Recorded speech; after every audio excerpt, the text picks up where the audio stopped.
আমার ভাইরা মনে করছে ইসলাম হয়তো একটা সোয়াবের ধর্ম। না না না, ইসলাম শুধু সোয়াবের ধর্ম নয়, মানব জীবন সাজায় দেওয়ার ধর্ম হচ্ছে ইসলাম। চিৎকার দিয়ে বলেন সুবহানাল্লাহ।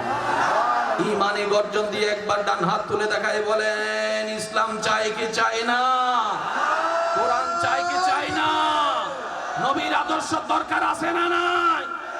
সত্যিকার সুন্দর জীবনের জন্য নবীর আদর্শ ছাড়া কোনো উপায়। একবার বলেন মারহাবা। এবার আসেন, আপনারা কি আমাকে দেখতেছেন? কি দিয়ে?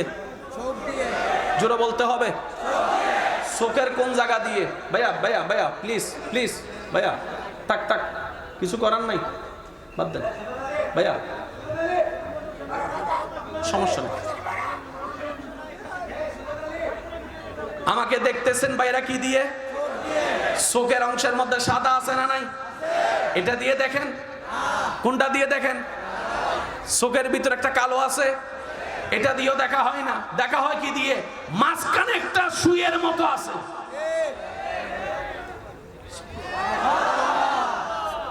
এই থিওরি থেকে ক্যামেরা বানানো হয়েছে। সুবহানাল্লাহ কয় না? আজকে ঘরে যাওয়ার পরে নিজের ক্যামেরা দেখবেন, আপনার ক্যামেরার ভিতর 3 স্তর আছে। ভালো করে দেখলে দেখবেন 3টা স্তর আছে। লেন্সের মধ্যে দেখেন 3টা স্তর আছে। ভাইয়া কথা বলেন কথা বলেন কথা বলেন, ঠিক কিনা? আপনি যে ক্যামেরা নিয়ে বাহাদুরি করছেন, সেই থিওরি আল্লাহ 1450 বছর আগে না সৃষ্টির লগ্ন থেকে দান করে দিয়েছেন। আপনি কেন পিছাই থাকবেন? আপনি কেন পিছাই থাকবেন? আমরা পিছাই আছি শুধুমাত্র আমাদের নীতিকতার থেকে লড়ে যাওয়ার কারণে। কথা বলেন, ঠিক কিনা? আমরা আবার সেই জায়গায় ফিরে আসতে হবে কি হবে না? আরো জোরে বলেন, হবে কি হবে না? আজকে ফিলিস্তিনের উপর যে আগ্রাসন চলা হচ্ছে, দিনের পর দিন হামলা করা হচ্ছে, যে বোমা মারা হচ্ছে, আল্লাহ যদি তৌফিক দেয়, আমি আমার যুবক ভাইদের ঈমানকে প্রশ্ন রাখতে চাই, একটু আওয়াজ দিয়ে সহযোগিতা করবেন। আজকে যদি ফিলিস্তিনে যাওয়ার আমার মুসলমানের পক্ষ থেকে যুদ্ধ করার সুযোগ হয়, কে কে যেতে রাজি আছেন? 2 হাত তুলে দেখায় বলে।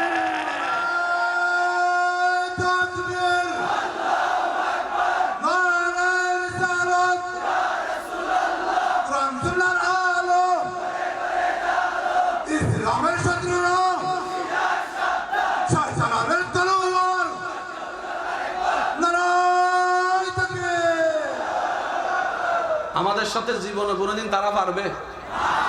একটা মজার কথা কইতাম নি, উপর থেকে টুম করে বোমা মাইরা বলে যুদ্ধ করে। সবাই ঘুমাইতেছে, টুম।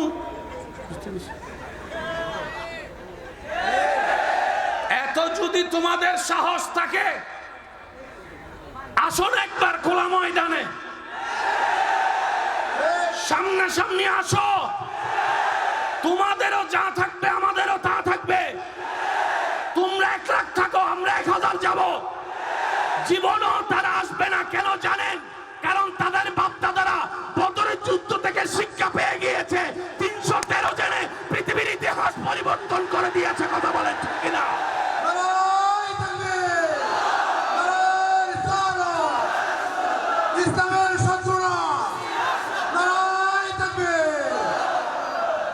ভাই সত্যি করে বলেন, সামনাসামনি পারবে?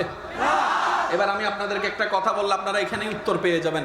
আমার মুখে মুখে বলেন, আকাশ, বাতাস, রাস্তা, ঘাট, পাতাল, গাছ, মোবাইল। এবার বলেন আল্লাহ। এবার বলেন আল্লাহু আকবার। সত্যি করে একটা কথা বলেন, এতগুলোর নাম নেওয়ার ভিতরে কোন নামটা নেওয়ার সাথে সাথে ভিতরটা একটু গরম হয়েছে? রক্ত গরম হয়েছে কোনটাতে? পাওয়ার আসছে কোনটাতে? এটা আমাদের কাছে আছে। জোরে জোরে জোরে জোরে জোরে জোরে জোরে মনে রাখবেন ভাই, এই জাতি হারার জাতি নয়। আমরা হাঁটছি আমাদের কর্মদোষের কারণে, আমাদের চরিত্রের কারণে। আমাদের অধপতন হয়েছে নবীর থেকে দূরে সরে যাওয়ার কারণে, কোরআন থেকে দূরে সরে যাওয়ার কারণে। কথা বলেন, ঠিক কিনা? মুসলমানের ঘরে বিয়ের অনুষ্ঠান হচ্ছে নাচানাচি দিয়ে, হয় কি হয় না? মুসলমানের সন্তান হাফ প্যান্ট পরে রাস্তা দিয়ে বের হচ্ছে, হয় কি হয় না? মুসলমানের ছেলে গাঁজা খায়, হয় কি হয় না? মুসলমানের ছেলে ইফটিজিং করে হয় কি হয় না? মুসলমানের ছেলে পরকিয়া করে হয় কি হয় না? মুসলমানের ছেলে সুদের সাথে আছে হয় কি হয় না? মুসলমানের ছেলে মা বাবার সাথে বেয়াদবি করে আছে কি নাই? আমরাই আমাদের অধঃপতনের কারণ। তবে একটা চমৎকার বিষয় মনে রাখবেন, এত বছর হামলা করার পরও ভাইয়া সমস্যা, এত বছর হামলা করার পরও ফিলিস্তিনকে দমাইতে পারে নাই। খেয়াল করছেন বিষয়টা? এবার আমি আপনাদেরকে প্রশ্ন করব, আপনারা উত্তর দিবেন। দুনিয়াবি দৃষ্টিতে ক্ষমতা বর্তমানে কাদের বেশি? ফিলিস্তিনের না ইসরায়েলের? বোমা কার কাছে বেশি? অস্ত্র কার কাছে বেশি? জনবল কার কাছে বেশি? প্রশাসন কার কাছে বেশি? ডলার কার কাছে বেশি? ক্ষমতা কার কাছে বেশি? সেই তুলনায় ফিলিস্তিনে কিচ্ছু নাই।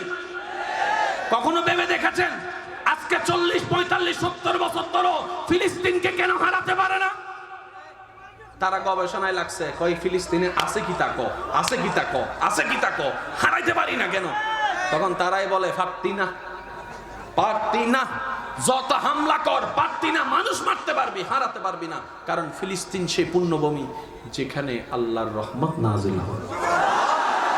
আর একটু গর্জন দিয়ে বলেন না সুবহানাল্লাহ। ফিলিস্তিন সেই পবিত্র ভূমি যেই মাটির সাথে অনেক নবী পয়গম্বরের স্পর্শ রয়েছে। ফিলিস্তিন যেই পবিত্র ভূমি যেখানে বাইতুল মুকাদ্দাস রয়েছে।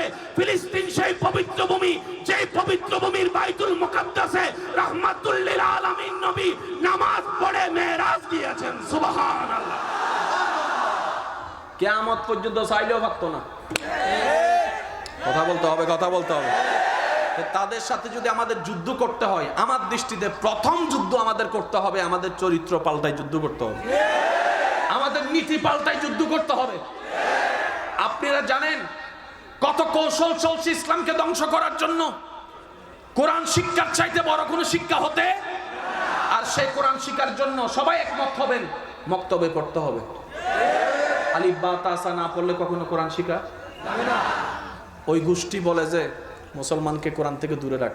একজনে বলে যে বললে তো তারা শুনবে না, বলার দরকার নাই, এমন কৌশল কর তারা যেন নিজে থেকে সরে যায়। কয় কি করবি? কয় মক্তব পরে। কোন টাইমে? কয় ফজরের পরে। একটা কাজ কর, সবার মাথায় বসাই দে ইংরেজি শিখা ছাড়া জীবনে কোনো বাস্তবায়ন নেই, জীবনে কোনো সাকসেস হতে পারতো না। আর ইংরেজি শিখার জন্য সকালবেলা কিন্টার গার্ডেন শুরু করে দে। কিন্টার গার্ডেন, বুঝতেছেন? বুঝতেছেন? জোরে বলেন না, বুঝতেছেন? কিন্টার গার্ডেন ঢুকে গেছে মক্তব। আপনার এলাকার অবস্থা আপনি বলেন না রে ভাই। আস্তে আস্তে মক্তব মক্তব যেহেতু কমে যাচ্ছে, কোরআন পড়া, সিরা পড়া, নুরানি পড়া কমে যাচ্ছে। নুরানি পড়া কমে যাচ্ছে মানে কোরআন পড়া, এগুলো তাদের প্ল্যানিং। আপনি মনে করছেন আমি বিয়েতে ডিজে গান বাজাবো? আপনি বাজাচ্ছেন না, তারা আপনাকে দিয়ে বাজাচ্ছে। আচ্ছা, এখানে অনেক যুবক ভাইরা আছেন, কষ্ট নিয়েন না আমার কথায়, আমি একটু পাগলা টাইপের মানুষ, কিন্তু এতটুকু মনে রাখবেন যতদিন বেঁচে থাকবো ঈমান এবং ইজ্জত নিয়ে বাঁচার চেষ্টা করব। কথা বলেন ঠিক কিনা?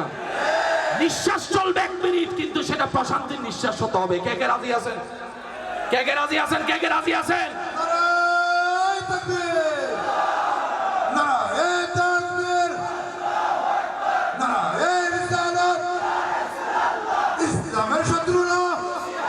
উচ্চ আওয়াজ একবার বলেন সুবহানাল্লাহ। এবার আপনারা চুপ থাকেন। অনেকে অনেকজনকে ভালোবাসেন, ভালোবাসার মানুষকে কেউ রব বলবেন? তুমি আমার আল্লাহ সজ্ঞানে কেউ বলবে? যুবকরা আওয়াজ দেন না, এই উত্তর কি মুরব্বীরা দিতে পারবে? একটু যুবকরা বলেন না, বলবেন? তুমি আমার ভালোবাসার মানুষ মানে তুমি আমার স্রষ্টা, তুমি আমার আল্লাহ, তুমি আমার রব, তুমি আমার সব, তুমি আমার জান্নাত। তোমার জন্য জান্নাত ছেড়ে দিতে পারি বলবেন? তোমার জন্য রব ছেড়ে দিতে পারি বলবেন? আপনি এই কথা বলবেন না, তারা জানে। এবার তারা কি করলো? সেই কথাটাকে গানের সুরে সুরে লাগাই দিল। तुझमें रब दिखता है यारा मैं क्या करूं, तुझमें रब दिखता है यारा मैं क्या करूं। আমার অনেক ভাই বোনেরা হয়তো এই গান শুনে শুনে রাত কাটিয়েছেন, এই গান শুনে শুনে কান্না করেছেন, নিজের ভালোবাসার মানুষের কথা চিন্তা করে। আপনাকে দিয়ে কি ভুলাইছে জানেন? তুঝমে রব দিখতা হে, তোর ভিতরে আমি আমার আল্লাহকে দেখতে পাচ্ছি। বুঝতেছেন বিষয়টা? সত্যি করে বলেন, এই গান কম বেশি সবাই সত্যি কথা স্বীকার করতে লজ্জা নাই তো ভাই? কম বেশি সবাই। আপনি কি কখনো আপনার আল্লাহ ছাড়া অন্য কোনো দেবতার নাম নিবেন? কিন্তু সেই একই জিনিসটাকে হরে কৃষ্ণ হরে নাম বলে গান লাগাই আপনার কাছে সারাই দিছে, আপনি ডিজে গান বাজাইতেছেন বিয়ের অনুষ্ঠানে। ভাবেন ভাবেন ভাবেন, তারা এমন কেন করে? মুসলমানের যুবকদেরকে যদি আমরা কোন রকম ডিমোটিভেট করে ফেলতে পারি, ইসলাম পৃথিবীতে থাকবে না। আরে তারা তো জানে না ইসলাম কোন ব্যক্তি দিয়ে চলে না, আল্লাহর রহমতের মাধ্যমে ইসলাম চলে। কথা বলেন ঠিক কিনা?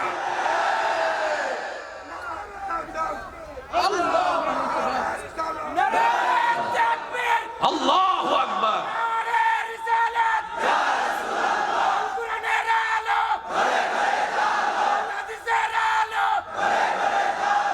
এবার আসেন একবার বলেন মারহাবা।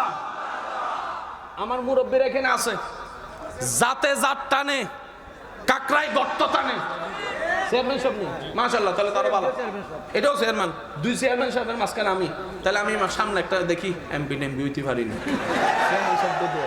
এবার বলেন, আমাদের দেশের মানুষ আমাদের দেশের জিনিস কেনার দরকার আছে না নাই? এবার আপনারা একটু আওয়াজ দিয়ে বলেন, মার্কেটে গেলে আমরা কোন দেশের জিনিস খুঁজি? আপনারা বলেন, আমি কইতাম না। ইন্ডিয়ান কন্যা কোন দেশের? আমি কাউকে ছোট করছি না, আমাদের দেশের জিনিস কেউ কিনতে চায় না। এটা কেমনে হয়েছে জানেন? আপনার ঘরে ডিস এর মাধ্যমে তাদের চ্যানেল ঢুকে দিছে, তাদের চ্যানেলে এমন আকর্ষণ লাগাই দিছে, আপনি এটার ভক্ত হয়ে গেছেন।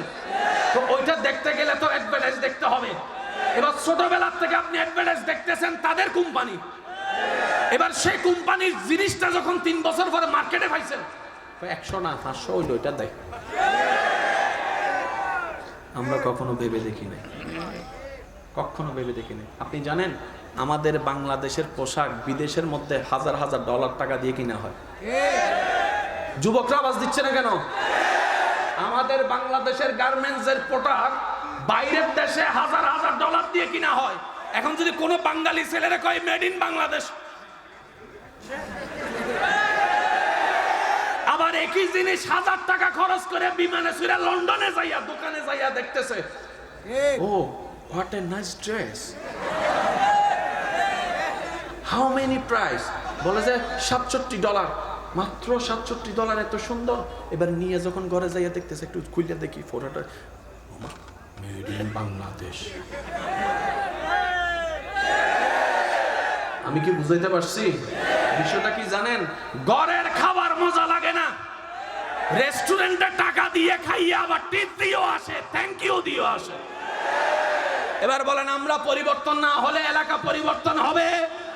আমরা পরিবর্তন না হলে দেশ পরিবর্তন হবে? আমরা পরিবর্তন না হলে কোনো কিছুর পরিবর্তন আসবে? আমরা পরিবর্তন না হলে আল্লাহ দয়া করবেন না। এবার বলেন, নিজের পরিবর্তনের দরকার? জোরে বলেন, নিজের পরিবর্তনের দরকার। আশা করি বুঝতে পারছেন আমি কি বুঝাইতে চাইছি। আজকে থেকে গান শুনতে সাবধান, গান শুনতে যার যেই গানটা বেশি পছন্দ আজকে যাই অর্থ বাইর করবেন, কারণ তারা আল্লাহ হাজারটা বলতে পারে, মুসলমানের জান চলে যেতে পারে, এক আল্লাহ ছাড়া দ্বিতীয় কোন শব্দ দেহে যতক্ষণ জান থাকবে জবান থেকে বের হবে না। কথা বলেন ঠিক কিনা?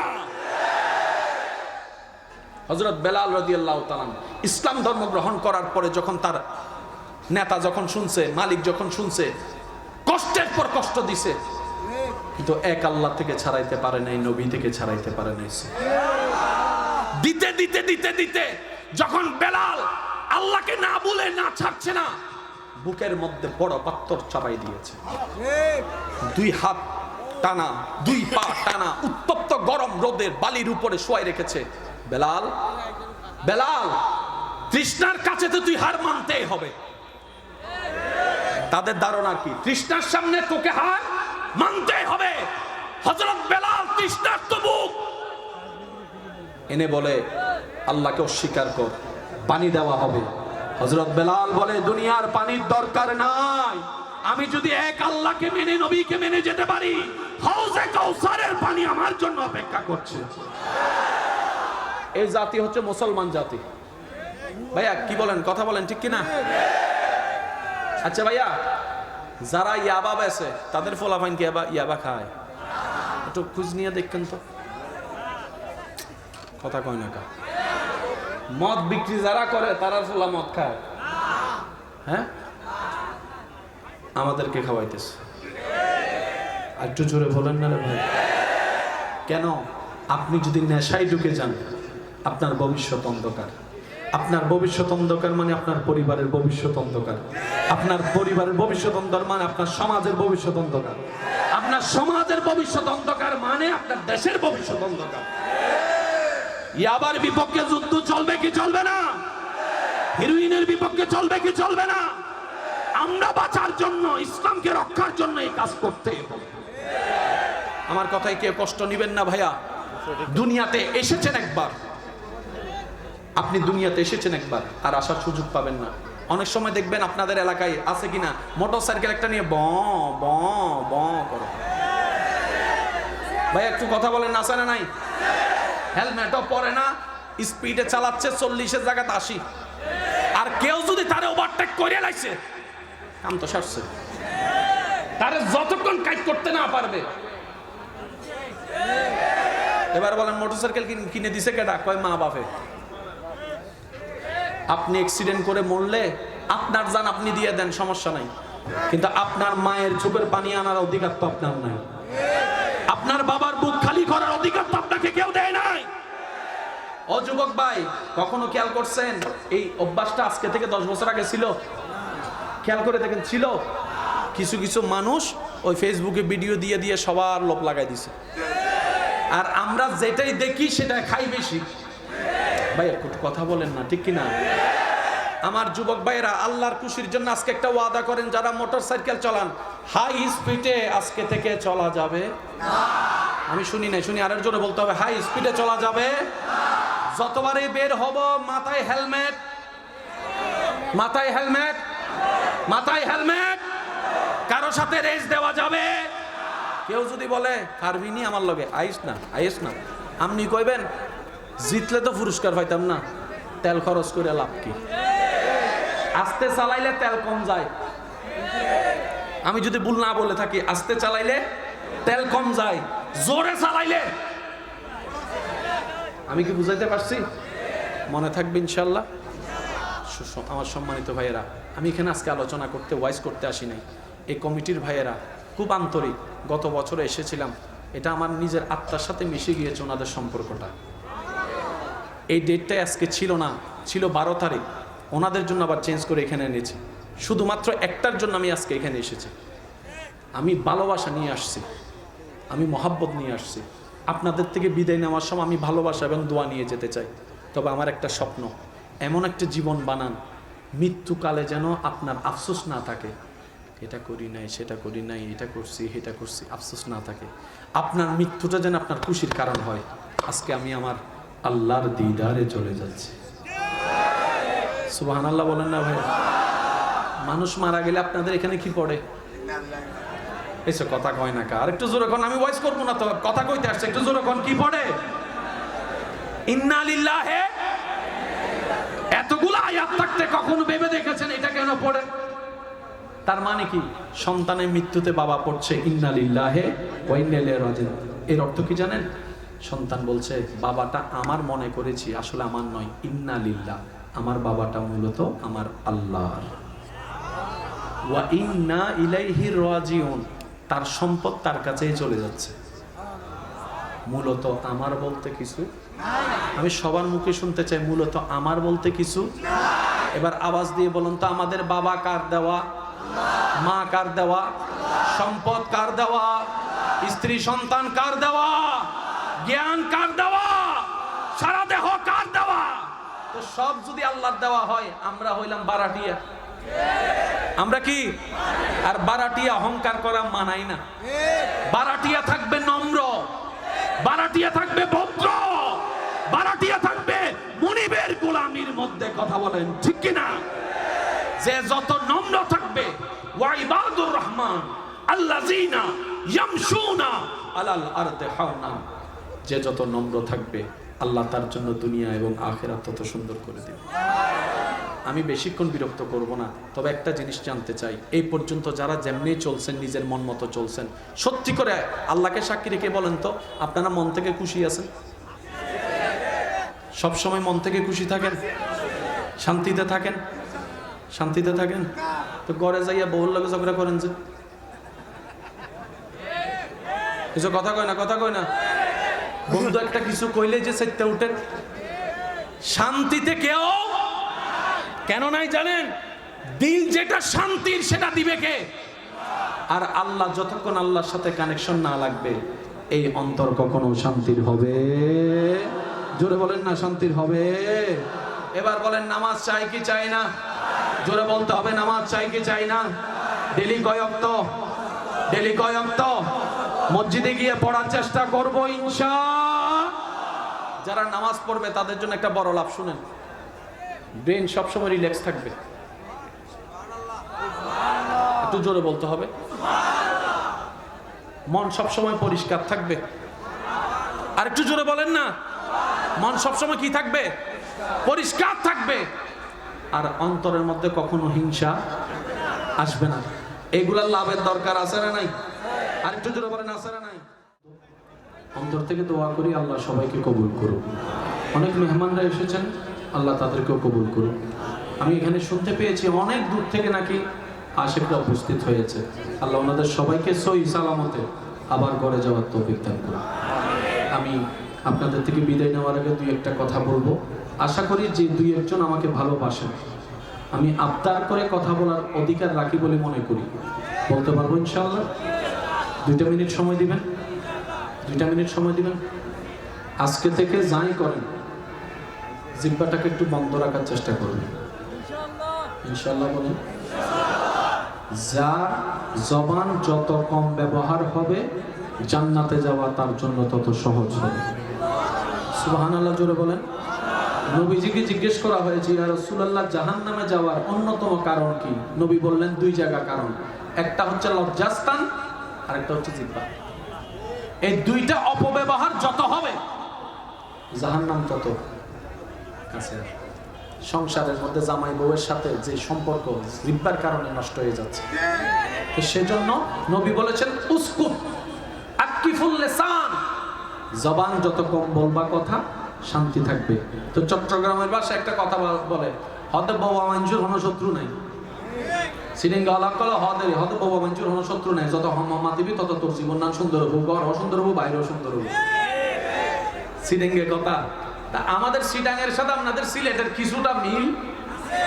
আপনারা দ্রুত কথা কইলে কেউ বুঝে না, আমরাও দ্রুত কথা কইলে কেউ, আর বাকি অন্য জায়গার ভাষাগুলা মোটামুটি একটু আয়ত্ত করা যায়। আজকে থেকে যত রাত ঘুমাবেন অজু করে ঘুমানোর চেষ্টা করবেন ইনশাআল্লাহ। নবী বলছেন যে অজু করে ঘুমাবে সকালে উঠা পর্যন্ত যতবার নিঃশ্বাস নিবে প্রত্যেকটা নিঃশ্বাস আল্লাহ ওনার আমলনামায় সওয়াব হিসেবে রেখে দিবেন। মৃত্যু যদি হয়ে যায় ঘুমন্ত অবস্থায়, ঈমানের উপর মৃত্যু হবে। সুবহানাল্লাহ, জোরে বলবেন না? তাহলে আমরা আজকে থেকে অজু করে ঘুমানোর চেষ্টা করব। এই মাহফিল থেকে আমরা এই আমলটা শিখে যেতে পারবো ইনশাআল্লাহ। শেষ একটা অনুরোধ, 5 ওয়াক্ত নামাজ যদি মসজিদে পড়তে না পারেন ডেইলি 1 ওয়াক্ত হলে পড়ার চেষ্টা করবেন। আমি 5 ওয়াক্ত বলছি না, 1 ওয়াক্ত। 1 ওয়াক্ত যদি কোনো কারণে পড়তে না পারেন, যে কোনো একটা মসজিদের দিকে, আল্লাহর ঘরের দিকে মায়ার নজরে তাকাবেন, এটা আমার আল্লাহর ঘর। জোর করে হইলেও তাকাবেন, এটা আমার আল্লাহর ঘর। এই চোখে তাকাতে তাকাতে যেদিন মসজিদের সাথে দিলের প্রেম লেগে যাবে, একদিন দেখবেন আপনার পা মসজিদে ঢুকে গেছে। পারবেন ইনশাআল্লাহ? আজকের মাহফিলে এসে খুশি কে কে হয়েছেন একবার হাত তুলে দেখে বলেন মারহাবা। আমার মা বোনদেরকে আল্লাহ কবুল করুক। আজকের মাহফিলের যিনি আমাদের আমন্ত্রিত মেহমান, বিশেষ অতিথি মুশফিক হোসেন চৌধুরী ভাই, ওনার জন্য দোয়া চেয়েছেন, আল্লাহ কবুল করুক, আমিন। আর আমার যুবক ভাইদেরকে বলবো, আল্লাহর ওয়াস্তে বিয়ের আগে কোনো প্রেম প্রীতি চলবে